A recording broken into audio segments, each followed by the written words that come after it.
Hello student, जय Siya Ram. Student, मैं निशु यादव स्वागत करती हूँ एक बार फिर से आप सभी का मेरे इस यूट्यूब चैनल पर जिसका नाम है बिलीव योरसेल्फ। स्टूडेंट, ये वीडियो लेकर आई हूँ मैं आप सभी के लिए जो भी student HPSC PGT subjective paper commerce की प्रिपरेशन कर रहा है। ठीक है, बहुत सारे स्टूडेंट जिन्होंने मेरे मॉक ले रखे हैं उन सभी की रिक्वायरमेंट थी कि मैम कैसे प्रिपेयर करें डेली रूटीन में, है ना। बहुत सारी वर्किंग वुमेन है या हाउस वाइफ है, उन्हें समझ नहीं आता कि क्योंकि कुछ ही टाइम मिल पाता है उनको दिन में, तो वो कैसे उसको इफेक्टिव ढंग से यूज करें अपने टाइम को। ठीक है, तो बहुत सारी बच्चियों ने मुझे मैसेज किया कि मैम प्लीज़ आप बताइए, तो मैं पर्टिकुलर किसी अलग अलग बच्चे को बताने की बजाय मैं एक वीडियो बना रही हूँ और ये उन सभी बच्चों के लिए यूजफुल होगी जो एचपीएससी पीजीटी सब्जेक्टिव एग्जाम देने जा रहा है। हो सकता है आप में से मेरा कोई नया व्यूअर हो, वो इस वीडियो को देखें। ठीक है स्टूडेंट, ये वीडियो मैं ये नहीं कहती कि ये बहुत मतलब आप लोग फॉलो करो ही करो। ठीक है, ये वीडियो उन बच्चों के लिए है एक्चुअली जिनको समझ नहीं आ रहा कि रूटीन फॉलो कैसे करें। जो अपना रूटीन इफेक्टिव ढंग से फॉलो कर पा रहे हैं वो बेशक से इस वीडियो को स्किप करें या अपने प्लान के अकॉर्डिंग चले, या फिर अपने प्लान के साथ साथ मेरा प्लान का कुछ पार्ट इंक्लूड कर सकता है। ठीक है, लेकिन जिन लोगों को समझ ही नहीं आ रहा है, या फिर मैंने बहुत सारी बच्चियों को देखा है, काफ़ी मेरे स्टूडेंट ऐसे हैं जिनकी नॉलेज ठीक ठाक है फिर भी कॉन्फिडेंस नहीं है। तो सबसे पहले मैं ये बोलना चाहूँगी, देखो अगर तुम कॉन्फिडेंस लैक करते हो ना, इसका मतलब होता है कि हम अपने आप को ही हरा रहे हैं। ठीक है, किसी से बैटल लड़े बिना पहले खुद से ही हार जा रहे हैं। तो सबसे बड़ा कायर वही बंदा होता है जो खुद से हार जाता है। तो आप लोगों को कोशिश करनी है। ठीक है, और आप लोग बेहतर हैं। ठीक है, आप लोग एक बात याद रखिए, आप उनसे पहले ही आगे हैं जिन लोगों ने प्री क्लियर नहीं करा है या प्री किसी भी लेवल पर नहीं है आपके आसपास। और अब ये मैटर करेगा, आप लोगों की नॉलेज को झांक के कोई नहीं देखने वाला, आपकी कॉपी बताएगी कि आप कितने नॉलेजेबल बंदे हैं। ठीक है, तो आप अपनी कॉपी को प्रेजेंटेबल बनाना सीख जाइए, नॉलेज बाद की बात है, समझ रहे हो। अगर आप में नॉलेज बहुत ज़्यादा है और कॉपी प्रेजेंटेबल नहीं है, आप लोग लिखने में बहुत मिस्टेक्स कर रहे हैं और प्रेजेंट नहीं कर पा रहे हैं चीज़ों को, तो कितनी नॉलेज भरे हो, एग्जामिनर आपके घर आपकी नॉलेज देखने नहीं आएगा। ठीक है, लेकिन अगर दूसरा बच्चा जो प्रेजेंट अच्छे से कर लेता है, उससे बस नॉर्मल नॉलेज है, उसका सिलेक्शन हो जाएगा। तो बी काम। ठीक है, faith in God, faith in yourself. ठीक है, फिर काम करना शुरू करो। ठीक है, बी पॉजिटिव और मेरी स्ट्रेटेजी वीडियो को पॉजिटिवली फॉलो करें। ठीक है, चलो देखो बेटा, डेली रूटीन में को बताने से पहले पहले मैं आप लोगों को बताना चाहूंगी, जो जिन बच्चियों का ये क्वेश्चन था कि मैम अकाउंट्स में कौन से चैप्टर के न्यूमेरिकल हम करें। ठीक है बेटा, दो तरह के स्टूडेंट होते हैं। एक स्टूडेंट होता है जिनको अकाउंट्स बहुत पसंद होती है। ठीक है, एक ऐसे स्टूडेंट जिनको अकाउंट ठीक ठाक ही पसंद है, अकाउंट्स इतनी ही पसंद नहीं है, या फिर पसंद है तो थ्योरेटिकल पोर्शन पसंद है, न्यूमेरिकल कहीं ना कहीं छूट गए हैं प्रैक्टिस से।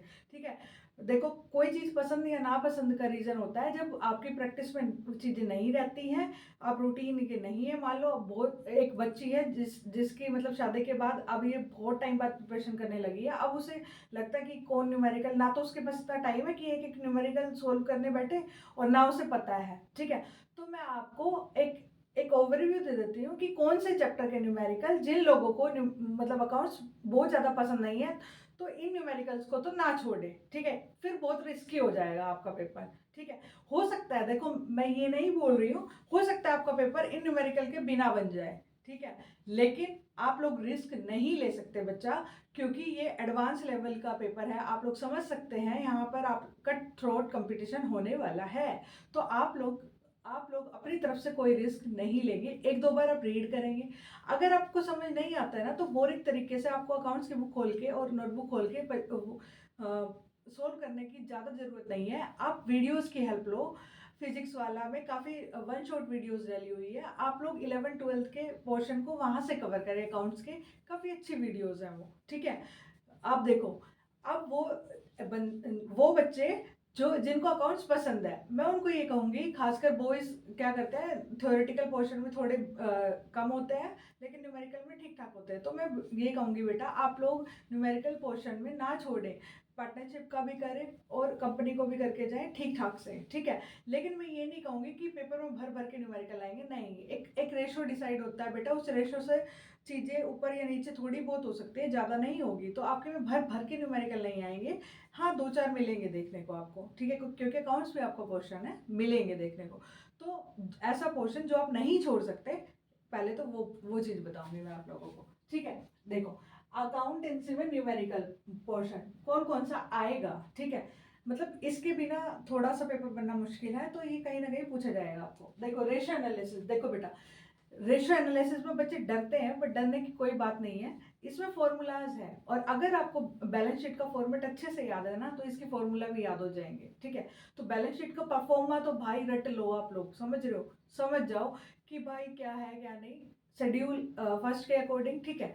आप लोग देखो, मैं ये बोलूँगी आपको, प्रॉफिट एंड लॉस यानी फिनेंशियल स्टेटमेंट की जितनी भी चीज़ें हैं, वो सारे फॉर्मेट, ठीक है, उन सब के फॉर्मेट आप लोग बहुत अच्छे से, मैं तो कहूँगी कि आप लोग इतनी बार कर लो उसको कि आपको टाइम मिले ना, तो उसको फॉर्मेट बनाओ भाई, ठीक है। तो फॉर्मेट तो सबसे पहले न्यूमेरिकल्स पे जाने से पहले मैं ये बोलूँगी, हर चीज़ का फॉर्मेट, जर्नल से लेके लास्ट तक के एंड तक के जितने भी चीज़ों के फॉर्मेट होते हैं, जर्नल एंट्री के भी आप लोग फॉर्मेट बनाओ पहले तो, ठीक है। क्योंकि आप लोगों के क्वेश्चन से पहले एग्जामिनर का ध्यान जाएगा आप लोगों के फॉर्मेट पे। तो प्लीज़ फोकस ऑन फॉर्मेट, ये मत सोचो उस टाइम बना लेंगे, नहीं बनेगा। अरे भाई नहीं बनता, बहुत टाइम हो जाता है क्वेश्चन सोल्व करे, वो नहीं बनता। आप लोगों ने 11th कब करी थी, कब फॉर्मेट सीखे थे, तो बी सीरियस, फॉर्मेट बनाइए, ठीक है। आप लोगों को कोई भी फॉर्मेट हो, ठीक है, ट्रायल बैलेंस हो, जर्नल हो, लेजर हो, कोई भी फॉर्मेट हो, ठीक है, सबका फॉर्मेट देखो, अच्छे से देखो, और दिन में 1-2 बार, अरे भाई एक बार बना लोगे ना आप लोग, एक एक पिन पेज ले लो, उस पर सारे फॉर्मेट बना लो अपने शुरुआत में। तो फिर उसको देख लो, 2-3 बार देख लिया, दिन में 10-15-20 मिनट जब भी मिले फॉर्मेट को बनाओ, और फिर चेक करो, कहीं देखना आप लोगों के से 4-5 बार में तो गलतियां ही होगी, सच बता रही हूँ बेटा, जो कर रहे हैं बच्चे उनका बता रही हूँ मैं आप लोगों को, 4-5 बारी में तो गलती ही होगी। तो पहले फॉर्मेट बना लो, पिन पेज बना लो, वो लास्ट तक काम आएगी आपको, ठीक है। सेकेंड बात, रेशियो एनालिसिस, फॉर्मूलेज, कुछ फॉर्मूले हैं वो बहुत इंपॉर्टेंट, नहीं छोड़ोगे, प्रॉफिटेबिलिटी वाले फॉर्मूले नहीं छोड़ोगे, सॉल्वेंसी वाले नहीं छोड़ोगे, लिक्विडिटी वाले मोस्टली बच्चों को याद रहते हैं, ठीक है। कौन कौन से नहीं छोड़ सकते, सोलवेंसी वाले, अगर इसमें भी सिलेक्टिव होना चाहते हो तो सोलवेंसी वाले फॉर्मूले, सोलवेंसी वाला समझते होगे, प्री क्लियर हो भाई, ठीक है। और ये कौन से, प्रॉफिटेबिलिटी, नहीं समझते तो गूगल बाबा है ना, ठीक है। प्रॉफिटेबिलिटी रेशो, ये इसमें कुछ 4-5 फॉर्मूले हैं, इसमें 4-5 फॉर्मूले हैं, लिख लो, पढ़ते रहो, ठीक है। फिर नेक्स्ट चैप्टर आपका शेयर इशू, बेटा यहाँ से एक अगर स्टैंडर्ड न्यूमेरिकल उठने का पूरे पूरे चांसेस है, वो आपको मतलब पोर्शन में नहीं पूछेगा, एक न्यूमेरिकल दे देगा, उसमें शेयर इशू की एंट्री पूछ लेगा, ठीक है, उसमें फोर फीचर की भी एंट्रीज पूछ लेगा, और आपसे री इशू की भी पूछ लेगा, ठीक है। तो ये एक स्टैंडर्ड क्वेश्चन बनने के काफ़ी चांसेस है, तो प्लीज़ एक बार कर ले, बहुत हार्ड नहीं है। जब भी आपका एग्ज़ाम की डेट अनाउंस हो जाएगी, तो ये वाला पोर्शन, ये वाली चीज़ मैं भी करवा दूंगी आप लोगों को मैराथन में, ठीक है। इवन ये भी इंक्लूड कर लूँगी, ठीक है। ये आपको यूट्यूब पे मिल जाएगी, बट डेट डिसाइड होने के बाद, ठीक है, आप लोगों को, तब तक आप अपने खुद के एफर्ट्स डालिए। फिर है cash flow, cash flow statement, आपको पता है फॉर्मेट भी बड़ा इंपॉर्टेंट है बेटा, ठीक है।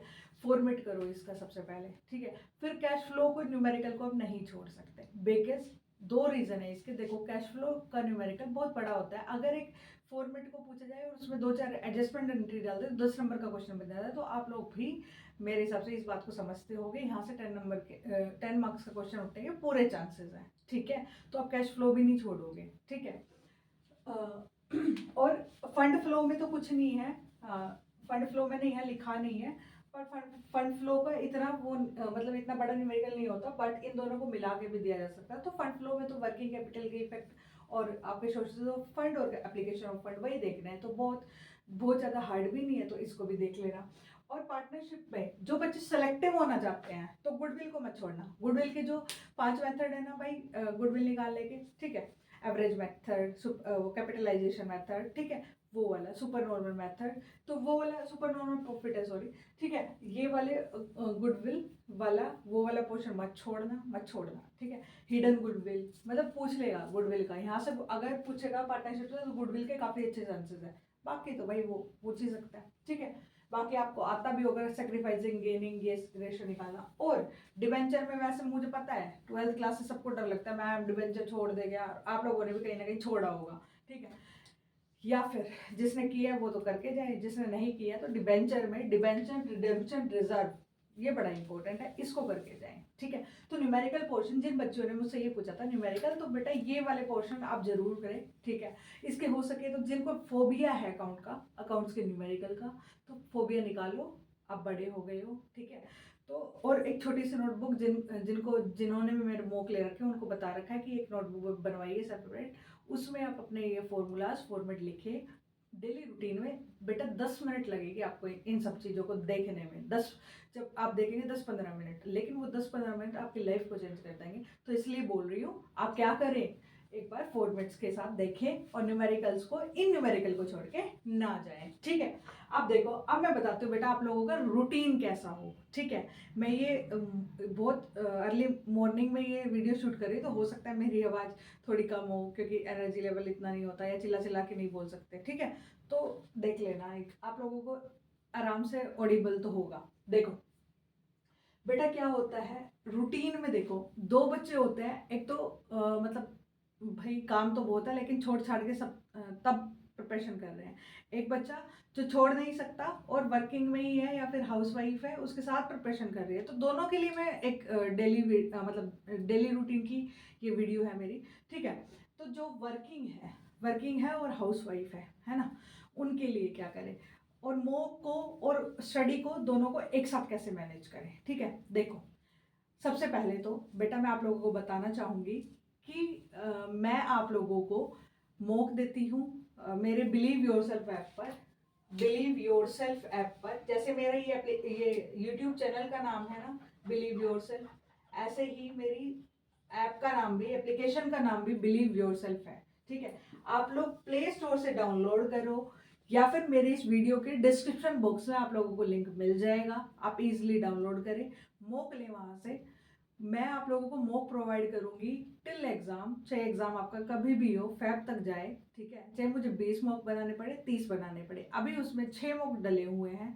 अगर आप पूछोगे मैम डेमो मॉक, तो डेमो मॉक नहीं है बेटा। मैं आप लोगों को बता देती हूँ कि मैं मॉक तो देती हूँ, साथ में एनालिसिस भी करती हूँ पर्सन टू पर्सन। जिस भी बच्चे ने मेरे मॉक ले रखा है बाय कॉल मैं उनको फ़ोन करती हूँ, और उनकी, क्योंकि बेटा आप लोग बड़े हो गए हो तो मैं अगर चाहूँ तो एक स्टैंडर्ड वीडियो बना दूँ, बट नहीं, मैं एक एक बच्चों की नोटबुक चेक करती हूँ ताकि पर्टिकुलर जो पोर्शन जिसका कम है मैं उसको बता सकूँ, ठीक है। जिसको जहाँ से पढ़ने की रिक्वायरमेंट है वो मैं बता सकूँ। अगर आप लोग भी मेरा मॉक लेना चाहते हैं तो मेरी बिलीव योरसेल्फ ऐप पर बहुत ज़्यादा फीस भी नहीं है, नॉर्मल फीस है, ठीक है। तो आप लोग देख लेना, ठीक है। अब मैं चलती हूँ अपनी वीडियो की तरफ कंटिन्यू। देखो स्टूडेंट, सबसे पहले जिन बच्चों ने ऑलरेडी मेरा मॉक ले रखा है मैं अभी उनकी बात कर रही हूँ बेटा। मॉक को और स्टडी को कैसे मैनेज करें, सबसे पहले दोनों चीज़ें अलग हैं। अगर आप हाउस वाइफ भी है या वर्किंग वुमेन भी है तो आई एम श्योर आपने अपना पेपर भी सीरियसली ले रखा होगा, है ना। फिर भी कितना भी वर्किंग हो आप लोग 6 घंटे तो अपनी स्टडी को दे ही रहे होंगे, अगर नहीं दे रहे हैं तो बी सीरियस, दीजिए, नहीं होगा वरना, ठीक है। 6 से 7 अगर आप बहुत अच्छे से रूटीन में, बहुत अच्छे से, अगर उस टाइम 6 से 7 में आप लोग फ़ोन में बिजी नहीं हैं, आप अपना दिमाग इधर उधर नहीं दौड़ा रहे हैं कि ये नहीं सोच रहे कि होगा या नहीं होगा, ठीक है, पता नहीं बहुत सारे बच्चे हैं, ये सब नहीं सोचो। सबको कॉन्स्टेंट कर दो कुछ टाइम के लिए, उन 6 घंटों में बाद में सोचो, जब काम कर रहे हो तब सोच लो, ठीक है। तो क्या करना, उस टाइम में कुछ नहीं सोचना है, सोचना है कि ये 6 घंटे मुझे आराम से पढ़ना है, बाकी देखते हैं जो होगा देखा जाएगा, ठीक है। लेकिन आप लोगों को अपने ऊपर, भगवान पर, अपनी मेहनत पर विश्वास रखना है। 6 घंटे आपको इफेक्टिव देने हैं बेटा। तो अब देखो बेटा, जिन बच्चों ने, मैं सबसे पहले तो सभी बच्चों को यही रिकमेंड करती हूँ प्लीज़ मॉक दीजिए, क्योंकि मॉक के बाद आपको पता चलता है कि आपके दिमाग में कितना है और आप लिख कितना पा रहे हैं, ठीक है। क्योंकि इस टाइम लिख नहीं पा रहे हैं बच्चे, मैंने देखा है बहुत सारे बच्चे ठीक ठाक नॉलेज है उनके, अरे भाई नॉलेज है आप लोगों के पास, प्री क्लियर करा है आप लोगों ने, आप लोग नहीं समझ रहे हो ये बात, बट फिर भी मैं आप लोगों को फिर से समझाने आ गई हूँ, है ना। तो मॉक दीजिए, मॉक का कोई ऑल्टरनेटिव नहीं है। आपका दिमाग अगर आपको ये बोल रहा है कि मॉक देके 3 घंटे खराब करने से अच्छा है मैं पढ़ लूँ, तो आप बिल्कुल गलत है स्टूडेंट, आप बिल्कुल गलत है। आप मुझसे बड़े हो सकते हैं, छोटे हो सकते हैं, बट आप बिल्कुल गलत है, ठीक है। आप मॉक दीजिए, मॉक का ऑल्टरनेटिव पढ़ाई कभी भी नहीं हो सकती, बिकॉज आपसे लिखा ही नहीं जाएगा, तो भाई क्या करोगे पढ़ के, और दिमाग एक दिन में भर नहीं सकता। जो आप लिखते हो वो आप लोगों को कॉन्स्टेंटली याद रहता है, ठीक है। तो आप लिखिए ज़रूर, लिखने का कोई ऑल्टरनेटिव नहीं है, ठीक है। हाँ, आपको बहुत सारे बच्चों की ये शिकायत आई है, मैम 3 घंटा नहीं लिख सकते हम कंटिन्यू। भाई अगर आपका दिन में टाइम नहीं लिखता तो दिन में सो लीजिए और रात को लिखिए जब सब सो जाते हैं। तो बच्चे डिस्टर्ब करते हैं, रात को तो सोते ही होंगे, तो अपने अपनी चीज़ों के लिए, अपने सपनों के लिए सेक्रीफाइसेस कीजिए, ठीक है। पूरा नहीं कर पाते आप तो एक दिन छोड़ के एक दिन दीजिए, ठीक है। एक दिन कर लीजिए रात को मॉक, और अगले दिन स्टडी कर लीजिए और दिन में सो लीजिए, ऐसे कर लो, ठीक है। तो मॉक देना है ना, तो मॉक दोगे, एनालिसिस तो मैं ही कर रही हूँ आप लोगों का, तो एनालिसिस मॉक दो, एनालिसिस करवाओ। और फिर भी नहीं हो पा रहा है ना, मैं तो यही कहूँगी कि 3 आवर्स दो, फिर भी नहीं हो रहा है ना, तो ना करने से अच्छा है कुछ करना, ठीक है। तो 3 घंटे का ना सही, आप इसको हाफ में बांट लीजिए, ठीक है। जैसे मान लो 150 मार्क्स का मैंने बना रखा है, तो आप लोग क्या करो, हाफ में बांट लो। 75 मार्क्स के एक दिन कर लो, 75 मार्क्स का नेक्स्ट डे कर लो, ठीक है। ऐसे कर लो, ठीक है। आप लोगों के ऊपर भी बर्डन नहीं होगा, और जब एग्जाम टाइम आएगा जब पूरा फॉलो कर लेना, ठीक है। फिर उसके बाद आपको जो कीड़ा है ना कि हाय रिवीजन नहीं हुआ, हाय पढ़ना है, तो मैं सबसे पहले कहूँगी आप लोगों को जो एडवांस पोर्शन है उससे शुरू करें। पता क्या करते हैं बच्चे, खोलते हैं बेसिक से बुक, क्योंकि सिलेबस तो वहीं से शुरू होता है, बेसिक से देखते हैं और बेसिक पे पढ़ते पढ़ते उग जाते हैं, ये तो आता है, ये तो आता है, यही होता है, मुझे पता है आप लोगों को, ये तो आता है, क्योंकि प्री क्लियर करा हुआ सेम सिलेबस तो आता है आप लोगों को। बट आप लोग थोड़ा सा एडवांस लेवल का पढ़िए। अगर जो बच्चे जिनका बेसिक एनसीईआरटी वो एक दो बार ही, मतलब एक दो बार तो नहीं, 4-5 बार रीड कर चुका है ईमानदारी से, उसको मेरे को लगता है अगर एडवांस लेवल की तरफ वो थोड़ा सा जाना चाहता है, तो वर्डिंग के लिए मैं तो यही कहूँगी कि रूटीन में रखिए एक बुक को, ठीक है। एक बुक को पढ़ते रहिए, इतने एफिशिएंट हो जाइए कि एक दिन में आप मतलब 2-3 एनसीईआरटी पढ़ लो एक दिन में, तब आप पूरे एफिशिएंट हो। और वो भी ऐसे ही नहीं सीधा, मतलब पूरा रीडिंग नहीं, आपको ये पता हो इस पेज में यहाँ पे ये लिखा है, बस इतना, ठीक है। और स्टैंडर्ड पॉइंट्स के लिए मैंने आप लोगों को बहुत अच्छी अच्छी साइट्स वगैरह जो भी बताई, देखो मैं यूट्यूब पे नहीं बता सकती, बिकॉज मेरे बच्चों को भी कोई बेनिफिट होना चाहिए, ठीक है। तो जो मैंने आपको बताया वो फॉलो करते रहिए, ठीक है। और एडवांस लेवल के लिए आप लोगों को बुक भी बताऊंगी, वो मैं आपकी मॉक के कोई आगे जो 7th मॉक बनेगा ना उसमें मैं डाल दूंगी, तब तक आप ये बेसिक मॉक करते रहिए, ठीक है। हाँ, और जो स्टूडेंट बिल्कुल फ्री है वो क्या करे बेटा, रूटीन में रीड करते रहे। एक तो ना ऐसी वीडियो देख लो जो डेली रूटीन की मतलब न्यूज़ देता हो, क्योंकि न्यूज़ से रिलेटेड आप लोगों का क्वेश्चन बनता है, न्यूज़ रिलेटेड मतलब इंटरनेशनल ट्रेड रिलेटेड, जैसे G20 है तो मैंने बोला है, तो ऐसे एक आधा क्वेश्चन बनेगा और वो वेरी करेगा, ठीक है, वो वेरी करेगा। तो इसलिए थोड़ा सा जब आपको 10-15 मिनट मिले तो एक बार ये देख लेना कि बाहर की दुनिया में क्या हो रहा है, उससे रिलेटेड थोड़ा थोड़ा ज्ञान ले लेना 10-15 मिनट के लिए, ज़्यादा के लिए नहीं, ठीक है।